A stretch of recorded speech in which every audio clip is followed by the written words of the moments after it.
I think the quantified self movement is a very useful start, especially since we need a lot of data about how people actually function in the real world in order to do good science. For example, we know that food and lifestyle have enormous impacts on health. But when you actually go through the literature, you realize we've been spending billions on science that actually haven't told us very much. We're still very uncertain what's actually causing cardiovascular disease.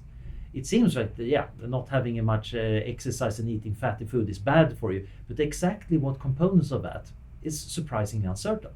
Now, if a lot of people start documenting their lives in rather fine detail, we can mine that. And it's going to be a challenge because these are going to be self-selected people. They're generally well-off, nerdy, and interested in data, so they're by no means an average person. But it's a good, useful start. When you have data, you can start looking for patterns.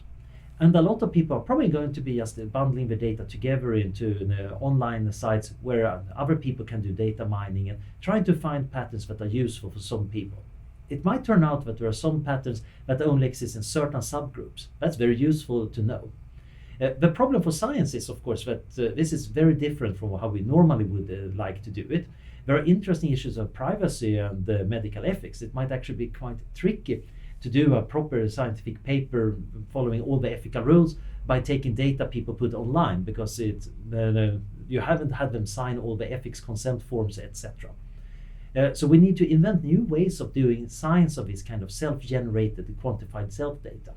But that's of course a wonderful challenge. I think it's an enormous opportunity to find out more about ourselves.